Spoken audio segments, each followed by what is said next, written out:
aho gutinda uvuga ibyo utazi watinda wiga ibyo utazi. Aho gutinda uvuga ibyo utazi watinda wiga ibyo utazi. Buriya abantu benshi batinda bavuga ibyo batazi. Akamenya Matayo ko wenda yari umukoresha w'ikoro, umusoresha, noneho yamenya icyo gusa agahita yifora atya bati ndabamaze ndaje mvuga imvumbira itumuke. Imana yari babwiye ngo aho muzanyura inzira n'injyu yizi. Imana ibabwira destination ariko niyo babwira formule. Imana ibabwira aho bazagera ariko ntibabwira uko bizakorwa, ntibabwira inzira bizanyuramo, ntibabwira naho bizagera. Aho rero muri iyo nzira y'Imana havumbukamo ikintu cyitwa uburyo bwayo. Ariko ndafashije kuri kw'Imana niho havukamo ikintu cyitwa uburyo bw'Imana. Nasanze twese rero turiho mu buryo bw'Imana.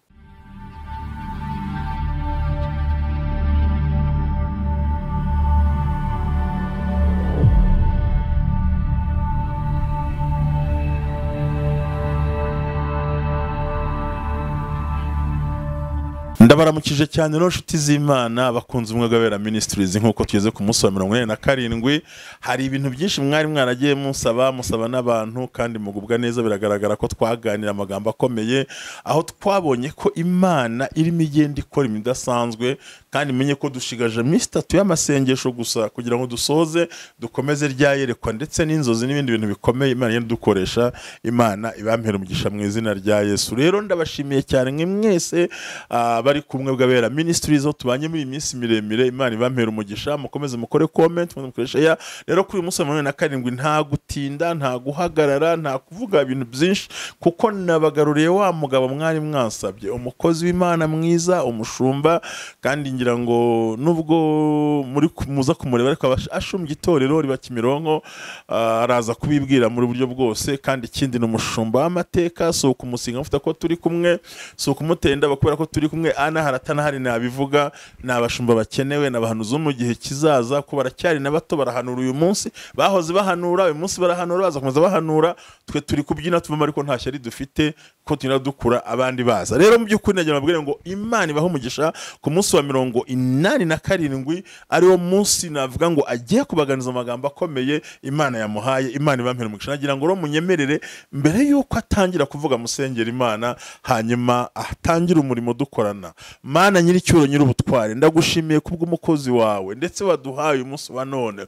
kubw'amavuta menshi wamuhaye, kubw'amasengesho mwawe turi kubona akomeye iwe mwami Imana ku rusengero. Ndagushimira ibitangazo wakoze mu materaniro y'iwabo, ndagushimira ko ujye umukoresha ibikomeye, kandi mwami n'uyu munsi wa none mu gahe gato dufite no umukoresha ibidasanzwe kubwa Yesu Kristo mwami wacu. Amen. Mukomeze mukore comment, share ndetse munaduhamagara, turahari. Ikindi ntarababwira, guhera uyu munsi kugera ku munsi wa 90 birirafunguye telefone amasaha yose mu buryo bwose. Hamagara dusengane nawe live. Abe muri Kigali muze, aba mu mujyi bari mu Rwanda mutugereho, abari kure ni kuri telefone, ariko telefone ifunguye iminsi yose 3 hatabuzeho n'umunsi umwe dusengana mwese. Imana ibaho umugisha. Nagira ngo rero turakwakire mukozi w'Imana. Imana igumushima izina rya neza kunyakira kuri ubumwe bw'abera TV ministry cyangwa TV uko bashaka kose. Imana igumugisha. Ndagukunda urabizi, ko WIfuza nawe uri umushumba mwiza nubaha nemera, ncira bugufi kabisa. Iri nama nziza, ugira ibitekerezo, ugira n'ubwenge. Merci beaucoup. Ariko nawe ku rukweto surukweto cameraman banza atarubonye pe. Yarubonye yarubonye buriya niba atararubonye rurebe, kubera ko buriya hari umwaka Imana igenda yica. Wambaye neza urukweto rwiza. Imana iguhe umugisha. Amen. Urakoze cyane mushumba. Bambaye nk'abasirimu, burya abantu batarasirimuka bambara ingozi bagashyira nk'amasogisi y'umweru. Reka harya ubu nambaye neza. Kirazira kikazirizwa iyo wambaye ingozi ntabwo wambara amasogisi y'umweru, amasogisi mu gushyira nk'ay'umukara n'indi bara runaka, ko kirazira atari umweru no muri express. No muri kirazira kikaziririzwa niyo umuntu abonye byamenyera ahita abona ko uri umusirimu ariko utazi amateka. So wambaye neza rero utazi kujyanisha nicyo bivuze. Oya atasirimutse ahubwo ushobora kujyanisha ariko udasirimutse. Yego ushobora kwambara n'ibintu bihenze udasirimutse udasirimutse ugasanga barabona nk'ibyo kurya biryoshye bakabigerekeranya ukumva apeti kandi byari biryoshye ariko badukora neza ku isahani watureba ukumva apeti iraje atari uko niyo mpamvu burya abantu benshi mu maresitora mu mahoteli bakora ibyo bita za design ugasanga ku byo kurya icyo bita gutegura wabireba ukumva ugize apeti kandi undi abizana bigerekeranyije ukora nta apeti kandi ari bimwe byari bimwe so wambaye neza rero Imana iguhe umugisha amamosiyo neza isaha biragendanye hasagendanye basa neza Imana iguhe umugisha mu izina rya Yesu murakoze cyane amen ndishimye cyane rero murakoze ku ikaze ibyo twavugaga nitwa Pst Eric Jean Damascene Habyarimana uri inshuti yanjye uri umupapa wanjye uri mujyanama uri mentor uri byose Imana iguhe umugisha cyane murakoze yego hanyuma rero ngo muswa gutumiye ku munsi wa 27 w'amasengesho wowe nawe karujye nkurikirana buri munsi cyane amasengesho ndayakurikirana umaze kubona wumva umerewe gute mbere kwibariza akabazo kanjye k'amatsiko kuri iyi ntuze yacu umwe bw'abera ministries ngira ngo iminsi kizwa na 27 burya rero umunsi wahavaga abantu baraduhamagaye nizere ko basanzwe guhamagara n'ubundi bati turakene wa mugabo mushumba Eric agaruka rero wagarutse nagarutse none wewe urabona umunsi yakurikiranye watubwira nk'amagambo nkana atatu mva wagiye ugubwamo neza bura rero icyambere reka mvuge ku masengesho murimo ubwanjye nubwo ntaza kuri kamera ariko ndayakurikirana nkareba ibiganiro mukora nkareba nkayakurikira nanjye narayasenze icyambere nuko yambohoye cya kabiri yamvanye ku rwego rumwe anshyira ku rundi bura duhora twiga hari umwarimu umwe wigeze kutwigisha muri teolojiya aratubwira ngo aho gutinda uvuga ibyo utazi watinda wiga ibyo utazi aho gutinda uvuga ibyo utazi watinda wiga ibyo utazi buriya abantu benshi batinda bavuga ibyo batazi akamenya amatayo ko wenda yari umukoresha w'ikoro umusoresha noneho yamenya icyo gusa agahita yifora atya bati ndabamaze ndaje mvuga imvumbira itumuke ariko aratubwira ngo icyo nabwira umuntu wese aho gutinda uvuga ibyo utazi watinda wiga ibyo utazi muri aya masengesho nungutse ubumenyi haleluya kuko nari nsanzwe ngukurikira ariko hari ibintu nakwita ngo ni innovation hari ibishya wagiye uzana bikagenda byungura ubwenge bwanjye icya kabiri ibiganiro cyangwa aya masengesho yarakurikiwe ndishima muri iyi minsi abantu babiyuhiye n'amasengesho ibi reka mbivuge rwose abantu babiyuhiye n'amasengesho urategura amasengesho ngo agahita yigira mu bindi bintu agahita ajya mu bye ibibazo byamutera agahita hamagara uwasenze munshakira umushumba ntambaza Jean Baptiste muri minsi afite amavuta cyangwa atabwira mugenzi ati muri minsi ntabwo ahagaze neza ahubwo mushake Pst Eric kubera iki ntiyagize umwanya wo gusenga arashaka kuvoma ku mavuta yawe ahubwo atagize umwanya wo gusenga rero abantu barayitabiriye ni ukuri narishimye nk'umushumba rero mu kiganiro twakoze rero cyaranyensipiye nanjye ndacyumva nkongera ngagisubizamo nkongera nkagisubizamo nkongera nkacyumva nanjye cyampaye inspiration hari impinduka hari evolution yaje mu mutima wanjye numva ibintu bidasanzwe igihe twavuga ngo muri ubwo buryo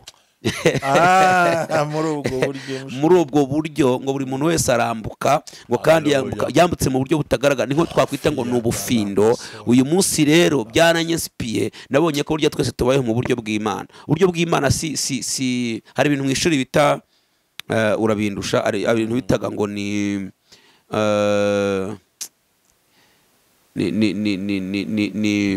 ibintu batanga mu magambo bagiye kuntu byitwa batanga mu magambo gutya wowe ukaza kubikora mu mibare ukaza algebra nayo ni imibare nimbyibukana aha n'imihiriko ariko hari n'ibindi bintu batanga kimeze nka text kandika amagambo ngo nukumugezi w'amazi ukisuka aha urakoze cyane barangiza ngo kinjira mu masegonda naya ngose ngo misaza ngo yakoresha ibintu bingana gute igihe kingana gute bose ndabizi narabyize mu wa gatanu mu wa gatanu ubundi niho biba noneho rero iyo mibare gukuramo ngo icyo bita inzira ntabwo atanga igisubizo gusa ngo ni ugutanga inzira ubundi bakosora kabiri ni inzira n'igisubizo ni inzira n'igisubizo rero hariya muri ariya magambo nta nzira ibamo ndetse n'umuntu utabizi ntayibona ahubwo bisaba kuyishakira amen bisaba kuyishakira ukayishakira noneho rero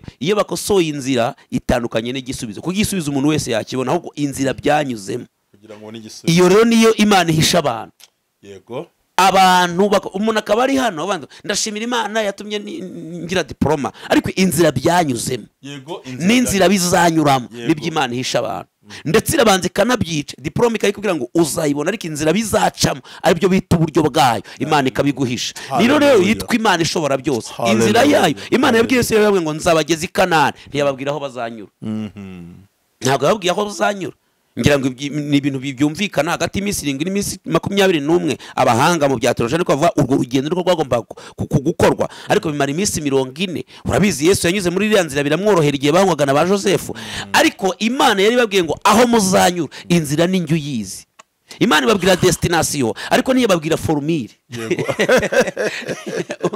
Imana ibabwira aho bazagera ariko ntibabwira uko bizakorwa ntibabwira inzira bizanyuramo ntibabwira naho bizagera aho rero muri iyo nzira y'Imana havumbukamo ikintu cyitwa uburyo bwayo ariko ndafashije kuri Imana niho havukamo ikintu cyitwa uburyo bw'Imana nasanze twese rero turiho mu buryo bw'Imana tugenda mu buryo bw'Imana turyamye mu buryo bw'Imana Imana iguhe umugisha akaruka develop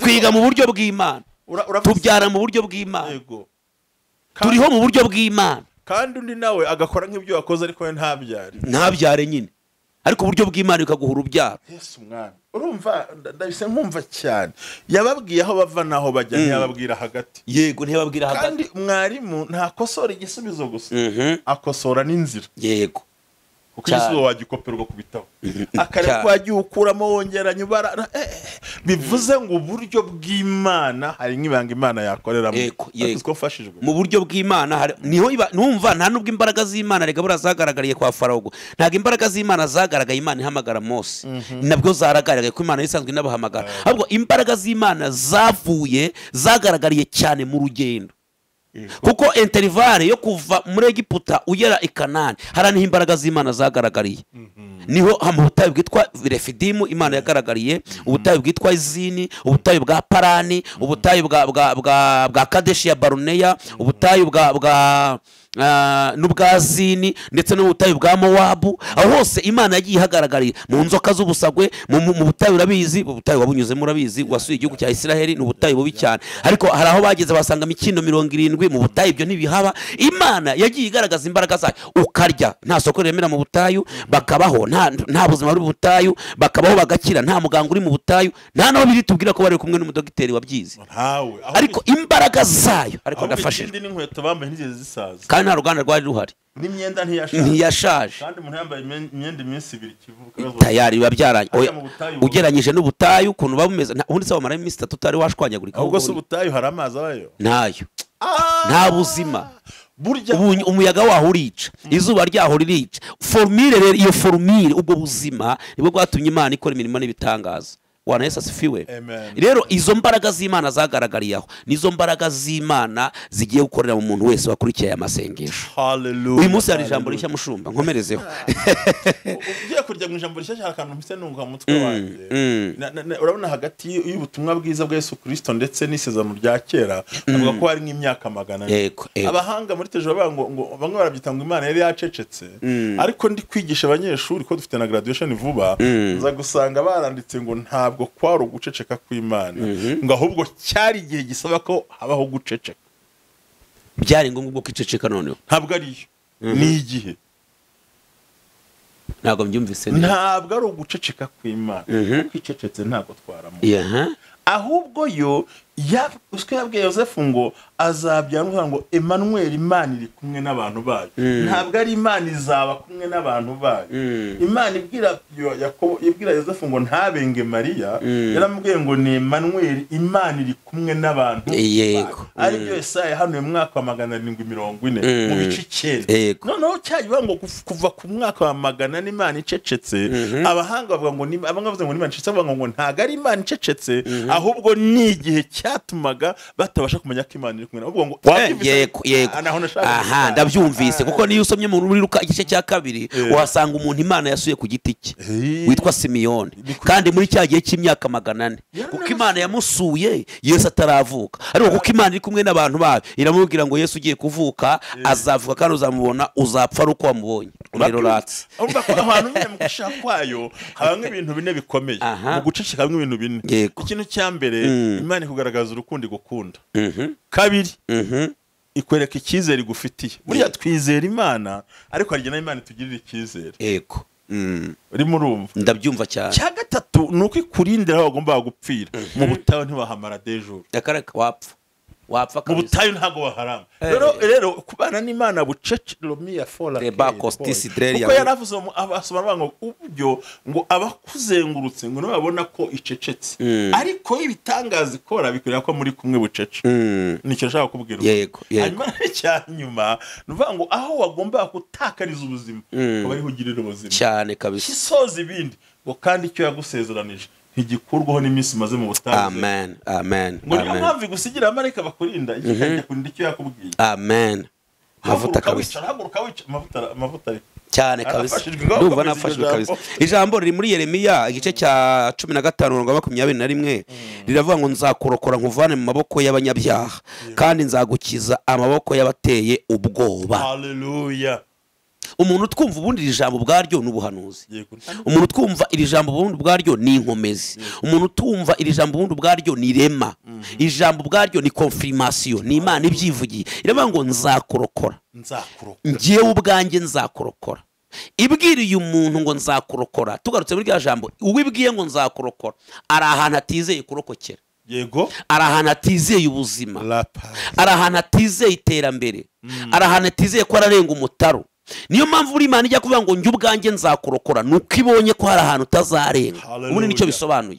Iyo ikubwiye ngo nzagukiza, ibonye ko hari ahantu imbere yawe utazakirira, ariko iravuga ngo kuko nta wundi wabigiramo ubushobozi, nta wundi wabigiramo ububasha, nta wundi wabishobora ibyo, njye Uwiteka nzakurokora kandi ngukure mu maboko y'abateye ubwoba, ngurokora urupfu rukomeye, ngukure mu maboko y'abakomeye.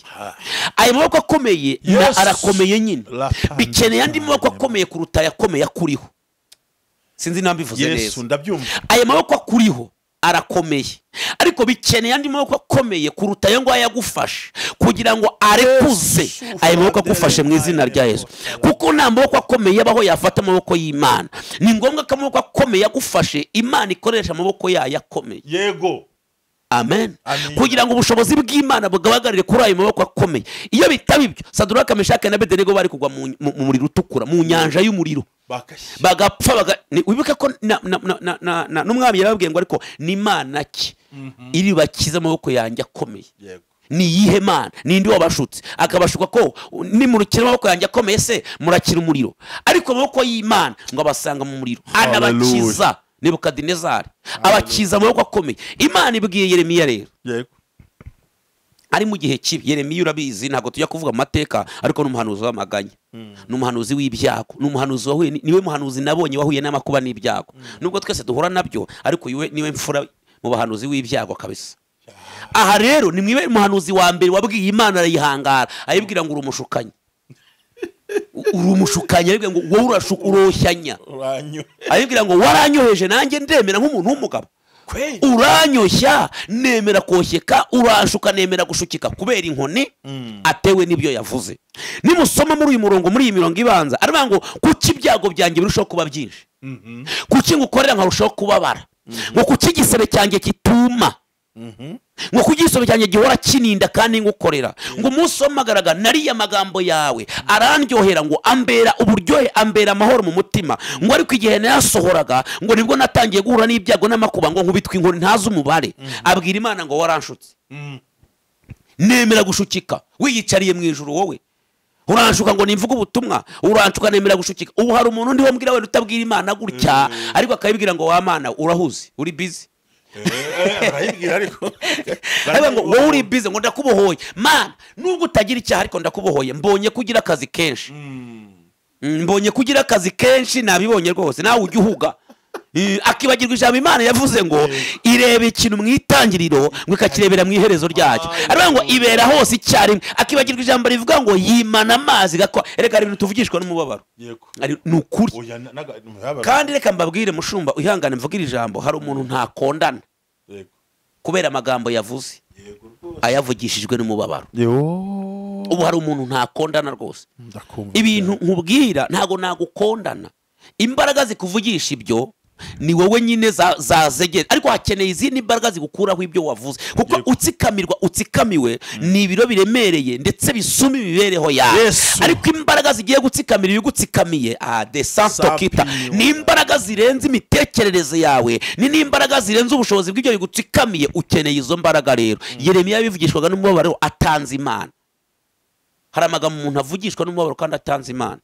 Umuntu akicara gusa akabwira Imana akayitonganya akayibwira. Erega nanoza byamubayeho witwa Yobu. Yobu niwe mugabo wa mbere kwisi watumiye Imana mu rubanza imperuka itaraba, kandi Imana irarwitabira. Abwira Imana ngo umva ngewe ubwanjye Yobu ninde mukene wabaye hakaburara, ngewe Yobu mpari.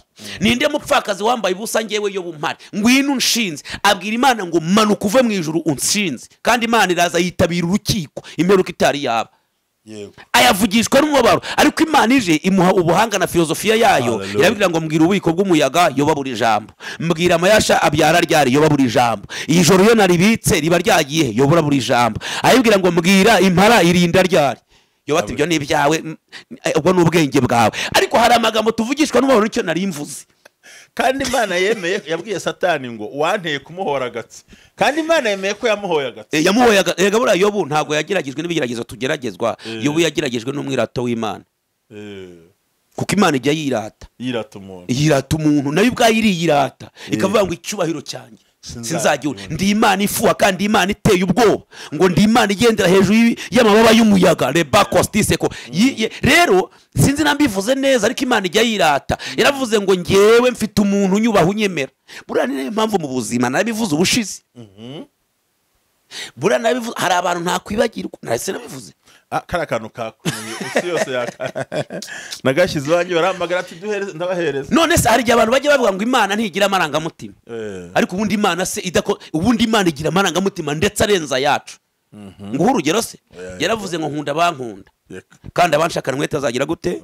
Ayo se amarangamutima. Hari n'ahandi yavuze ngo nzahora abana gukenera kwa base kw'abanyanga kugera ku bisi kw'abanyanga kakomeze kabanyanga urakoze. Ayo se amarangamutima se. Kandi ngo nzaha umugisha ngo urubyaro rw'ababyeyi bankunda ngo kugeza ku bihe bihumbi. Nuko none se ijambo rikuru muri Bibiliya ni irihe? Ni ijambo riri muri Yohana 3:13 ngo kuko Imana yakunze abari mu isi cyane. Gukunda si amarangamutima, gutanga si amarangamutima, ayo ni amarangamutima. Rero hari abantu udashobora kwibagirwa mu buzima. Haleluya. Bwana Yesu asifiwe. Buriya Yobu yakwibagirwa Elifazi, yakwibagirwa Biludadi, yakwibagirwa Zofari, yakwibagirwa Elihu. Ntibikunda. Hari inshuti tutakwibagirwa, ariko hari n'aba Farawo tutakwibagirwa. Hari Farawo ntakwibagirwa, ariko na Simoni ntakwibagirwa mu buzima. Rero hari umuntu ndiho mbwira ufite amagambo avugishwa n'umubabaro. Yego. Ntabwo nagukondana, ibiro bikwicariye birenze ibiro ufite, ariko Imana wizera irengeje ibiro de paskosia ibyo bintu bikwicariye. Vuga ngo amen. Yeremiya rero arimo ahondagurwa kubitwa yafunzwe yababaye inzara yamwishe, kuko ari mu bahanuzi bapfuye batagira abagore. Bura ntazi uburyohe bw'umugore, ntazi uburyohe bwo kubyara. Ntiwamurenganya. Ubu uyu muntu utari wabyara avuze ati Imana irahuze, ugira ngo rimwe na rimwe wamwumva kuko ntazi uburyohe bw'umwana. Erega hari igitangaza atavuga, tujye tuvugisha ukuri. Yego. Ubu hari umutavuga igitangaza cyo kubyara atarabyara, unese agihereye. Hari umutavuga igitangaza cyo kujya mu ndege kuko ntarayijyamo. Hari umutavuga igitangaza cyo gutunga passport kuko ubu hari n'umuntu utaravuga igitangaza cyo gutunga smartphone kuko ntayafite. Uwo wimurenganya nabwira Imana ati Mana bamushumba abantu bazo bagire neza bajya kuri YouTube bafite na smartphone, waburije indege bajya muri Israel, bagiye no muri Amerika, bajya n'ahandi. Uyu muntu rimwe na rimwe wamwumva, namwumva 40% kubera ko ibyo avuga afite rezo. Yego. Afite rezo bati mvuga Imana se itanga urubyaro ntarabyara, mvuga Imana itanga amafaranga ntayo ngira. ubu se mvuga Imana yubaka urugo ngize imyaka 50 nshaje. Ubu hari umuntu ufite imyaka 50 nta n'umuntu amubaza izina, umubajije izina ahita abwira ati wowe uzapfa nabi, iwanyu mutera umwako muri abashingwe. Ababwira amagambo mabi murababwejuza mbwa, iwanyu nuko mumeze niko mwapfuye, nta ushaka nuko dore uko areba dore uko ameze. Hari umuntu wakira amagambo yo kwakira amagambo ya shushu na sheri. Ubu se umuntu nakubwira ngo nta fegisiyo nzi kandi koko ntayo yigeze ababeshye. Yeremiya rero igihe yahondagurwaga inzara bamuvuyeho, abantu bamutaye, abwira Imana ngo waranshutse nemera gushukika nawe uri umushukanye. Imana kwitwamishe nuko Yeremiya yari afite rezo. Ubundi Imana yanga gasuzuguro, ubundi Imana uvuza ayo magambo yahita igukuraho, ariko kubera umubabaro, kubera ibyago, kubera amakuba, kubera ko apfuye, abwira Imana ngo waranshutse nemera gushikika. Urugero mu bitwa buri munsi, icya kabiri singira homba, icya gatatu mvuga ibyaho kugira ngo bamituro bakampa imihini, mvuga ibyo kugira ngo banshimire bakanyamagana. Yeremiya nta hantu yagiraga aba, yavugaga ijambo ati murapfuye, Imana izabakubita, bakamwirukankana n'imihini n'amabuye. Ngaho yagiye za Misiri, ngaho yagarutse Isiraheli, ngaho yamanutse mu misozi, ngaho kugeza ubwo Imana ubwira ngo Yeremiya rero uyu munsi ndakubohora. Kwibaga yarerwa no kuri kwima, ariko zikwa no munsi yamusanze muri gereza kabiri. Yego ingwe mugaruka bwa kabiri ngo ntabaza ndaguta, nta materizanye, nta byo kuryizanye, nta muvandimwe izanye, iramubwira ngo ntabaza ndagutabara, ngo nkwereke ibikomeye. Kandi ari he?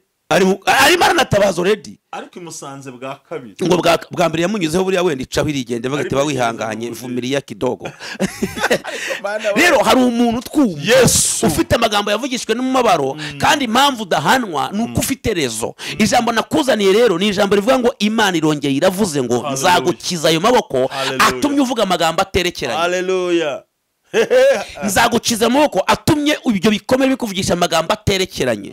Nzagukiza amaboko akomeye, nzagukiza ibiteye ubwoba, ninjye Uwiteka Imana ishobora byose. Hari umuntu twumva Imana igiye gukiza ubugumba. Yego, wafashwe n'ubugumba n'amaboko. Buri bugumba ni ikintu gikomeye. Ubukene se yawe mushumba, ubukene ubanza utabuzi wewe, uranabyibushye ntago wigeze usonza. Bazambaza ubukene, nge nashoje inzira y'icyatsi n'umuhondo n'ubururu n'ubutuku n'ikigina bazayimba ubukene. Mushumba, ubukene si ikintu. Imana izaturinde ubukene. Umuntu nyumva sabiri ikintu nakabindi gato kazuye amazi wahitamo. Yesu na amibe aya ni amafaranga, ntago ari amafaranga, ni indwara. Yihoreresha ntabwo ari indwara mushumba. Hari umuntu twumva, reka babwira tujye tunanyuzamo, rega tunaganire bavandimwe, ubusa turangana. Ese sindya urarya izo ntago ari amibe gusa uburwayi ni ariko niko byahoze se ubwo nyine urumva sago mbizi ko ngiye nkubonye ungana utyo. Reka jewe kandi bamugana igivuga ndakumva umuntu shoje, umuntu uri mabuso we yeze ufungwa hari narafu ava byihorere. Wafunzweho nafunzweho ndanakubitwa inkoni nyinshi zikomeye. Warafunzwe urabizi? Ava byihorere. Wabonye ukuntu muri mabuso wumva isi yarakuguye hejuru. Erega nta burenganzira uba ufite, ujya no kwituma baguhera. None se barakubwira ngo ejo muzituma saa 9. Ntabwo ugira urumva. Ariko umuntu bundi hari ikintu mutajya inama, kwituma no kwihagarika. Yego, hari ibintu mutajya inama, ariko muri ubuzima bugutegeka kuvuga ngo uzituma ejo saa 9, ubwonko bukabyakira, cervical byakira, umutima ukabikonfirma ngo uzituma ejo saa 9. Ahubwo se kubasohora ngo mujye kwituma utabishaka ukemera ukabyishaka. None se wasigara mu gihodi, ntago wasigara muri mabuso. Iyo bavuze ngo saa 9 kujya kwituma, mwese muragenda kuri foreign mukituma ku murongo, kandi ntuvuga ngo uri papa, ntuvuga ngo yarambyaye, mwese ni ku murongo aho bagennye, mwese umubare ushobora kuhajya, mwese murahajya. Reka mbabwire, ubu hari umuntu ibi tuvuga, hari umuntu ufungiye ahantu, hari umuntu ufungiye mu buzima, hari umuntu ufungiye mu bukene, hari umuntu ufungiye mu bibazo, hari umuntu ufungiye mu ntambara runaka, hari umuntu ufungiye mu bibazo no mu nyatsi. Akira ubutabazi mu izina rya Yesu. Imana yavuze ngo iragukijije, igukije amaboko akomeye, igukije amaboko akurwanya, igukije amaboko akomeye. Ku munsi wa 87 akira ubutabazi, ku masengesho ya 87 ku munsi wa 87 Imana igutumye bangu icyo cyo ukivuyemo. Ayo magambo aterekeranye wasobanyije, ukavuga amagambo aterekeranye ugacurikiranya, ndetse ukagira nubwo wubahuka Imana. Ntabwo ari wowe, niyo mpamvu imaje gukomora ibikome. Wetasa rameni kodistiforia, ntabwo ari wowe. Hari imbaraga z'Uwiteka zikujeho, hari ikibaro cy'Uwiteka kikujeho, hari imbaraga z'isumba byose zikujeho, hari gukomera kw'Imana kukujeho, imbaraga z'Imana zikujeho, ikibaro cy'Uwiteka kikujeho. Kandi kiza gihari, nubwo uvuga amagambo ameza gutya ariko cyayizera, wumva utakiyizera ariko ntunanywa inzoga ngo kundi urya ibirayi, we harimo akantu kakirimo ako. Rero Bwana Yesu asifiwe. Amen. Kandi mushumba, Yego. urwego rutuzamura Yeah. rushinze ahakomeye. Yego yego. Amen amen amen. Buri urwego rukuzamura rushinze hehe? Ahakomeye. Arakomeye. Yego. Uzamutse gato yo kuri twa esikariye, Yego. ugatirimuka gato, wakubita agahanga hasi kakameneka. Ntabwo urwego rukuzamura Imana yarushinga ahantu hari igita. Yego yego yego yego. Urwego rukuzamura ntabwo yarushinga ahantu uri buzamuka ugahita urokeramo hasi. Irushinga ahantu hakomeye. Bisaba kwitonda kugira ngo uzamuke ugere hejuru aho Imana yateganyije kuzagera. Niyo mpamvu uyu muntu arimo kuvuga amagambo aterekeranye. Aho azamuka harakomeye, naho rushinze harakomeye, aho ajya harakomeye. Niyo mpamvu uhura n'ibikomeye. Urwego rukuzamura rushinze ahakomeye, niyo mpamvu urushinze ahakomeye, niyo mpamvu uva ahakomeye ukazamuka ahakomeye, kuko urimo urajya ahakomeye. Hallelujah. Bisubiremo. Nabyo bisubiramo. Urwego rukuzamura rushinze ahakomeye, urimo urava ahakomeye, urazamuka ahakomeye, kuko ujya ahakomeye. Hallelujah. Imana iguhe umugisha. Hallelujah. Ndafashijwe. Discote pifesi drine ya wiri maridra. Imana iramutse iguhaye ibyoroshye ntabwo yaba ari Imana. Imana ikije umuntu watwumvaga, Imana yamutabaye, Imana ikugira neza ku mushura 87 ku munsi wa 87 uhuye n'igitangaza. Imana igukije amaboko akomeye. Aturi inshuro 3 ngo Imana inkije amaboko akomeye, Imana inkije amaboko akomeye, Imana inkije amaboko akomeye. Akurwanya ni wowe uyazi, imbaraga z'Imana zibanye nawe mu izina rya Yesu. Amen. Imana ishimwe cyane, arakoze umukozi w'Imana. Hallelujah. Mushumba ndetse ushumbye itorero Blessing Church Kimironko. Yego. Kandi mwamubonye n'umukozi w'Imana amagambo akomeye cyane. Ndamushimiye. Imana imuha umugisha, Imana imwambika imbaraga. Kandi urakoze ku munsi wa 87 twakira ibintu bikomeye. Gusa akanako ndakamenye kandi ndafashijwe. Aho gutinda uvuga ibyo utazi, uzatinde wiga ibyo utazi kugira ngo wirinde amakosa. Yego. Imana ibaha umugisha, murakoze kandi wasinze byanarangiye buriya. Aho gutinda uvuga ibyo utazi, ugitinda wiga ibyo utazi. Kugira ngo wirinde amakosa. Niko waruvuze. Imana iguhe umugisha. Kandi ni keza. Nanjye ni innovation nazanye za mituru. Turuzuza gerega mushumba. Nje kize cyo kuganira n'umuntu uzi ubwenge kandi ukuze. Ufite na experience. Kandi ndafashijwe kubwira ijambo. Kandi Imana iguhe umugisha. Amen. Nkwifurije ibyiza byose mu Asante sana mukozi w'Imana. Nkwifurije amahoro y'Imana. Amen. Nkwifurije kugubwa neza. Nanjye ariko bandemere kuri Hebron Blessing TV. Cyane rwose n'ubundi turafata tubaza nimero wivuga ntigivuga kandi ndaza kuvuga na Rodrigue nyine ukuntu bajya babikora. Oya ayo babyita gute Rodrigue ni gutaginga, upininga munsi kakana mundemere. Nanjye mukore subscribe munkurikire. Nimero si ngombwa niba akora hariya barayibona. Murakoze cyane rero. Imana ibamugisha cyane. Imana ibamugisha ariko bari bavuze ngo bavuge gatatu ngira ngo banasenze byarangiye ni bakira umugisha mu izina rya Kristo wa Nazareti. Amen. Amen. Ariko ubundi kumaze tugenda. Amaboko mabi n'abanyabyaha bitandukanye gute? Amaboko mabi n'abanyabyaha. Amaboko mabi n'abanyabyaha. Buri abanyabyaha nta kiza bakwifuriza bakwica isahi yari yo yose. Ariko amaboko mabi buri haba harimo n'abanyabwenge bakwica buhoro buhoro. Ndashaka kugera ko umuhanga ndakuzi. Abanyabyaha byo basobanuye neza. Ndashaka amaboko mabi. Amaboko mabi, buri amaboko mabi ushobora no kuyakorera. Urumva? Ushobora no kuyakorera yitwa shobuja. Yego. Amaboko mabi mushobora kubana. Yego. Amaboko mabi mushobora guturana. N'amaboko mabi ushobora kuyavuka murega. Icyo numvise nshaka kumbaza ndutandukanye ngure iyo nkubonye ubundi numva nta kure ko. Yego. Bivanga ubundi abanyabyaha ni abantu batazi Imana, badakeneye n'Imana, badakunda n'abantu b'Imana. Ariko batagira amaboko mabi. Noneho amaboko mabi nayo abantu bakuzi gusenga kimwe, bazi ibyo ukora, bazi naho uri, ariko bibitse nk'umutima w'uburyarya ari ibiganza bibi. Tuzayavugeho ubutaha ko amaboko mabi bura niyo yatumye Joseph agera muri Egiputa, kuko bari bazi viziyo ye, baza aho agana. Amaboko mabi ngo ntabwo tuzamugezayo kandi bavukana. Ese wanyemera uzagaruka nzanagusanga Kimironko. Nta kibazo mfite. Genza gusanga uko tukivuga dusoza kumva amaboko mabi atandukanye. Imana ibwayemera ngo nzagukiza abanyabyaha n'amaboko mabi. Amaboko mabi hari nk'abagabo bamutaye mu rwobo bene babo n'iki byose. Uzi ko yajyaga mu Egiputa ntagira ikibazo abo. Cyane. Ariko yazo bakamuta. Bakamuhonda. Imana rero barinze amaboko mabi. Amen. Mu izina rya Yesu. Amen. Umugisha n'Imana. Imana bagire neza turi kumwe. Mukomeze muhamagare. Nabwiye ngo iyi minsi 3 yose ndi muri biro ntegereje wowe kugira ngo dusengane amaso ku maso. Uwa hafi Kigali atwegere. Imana ibaduhere umugisha. Kandi hagati aho ndabarakiraho ko cyumwe nzagusura uyu mushumba muzaye muhari muri Ruzaka. Kandi tuzasaba ko abantu badukurikira cyane kabisa cyane. Asante sana. Imana ibahe umugisha. Bye bye. Amen. Bye.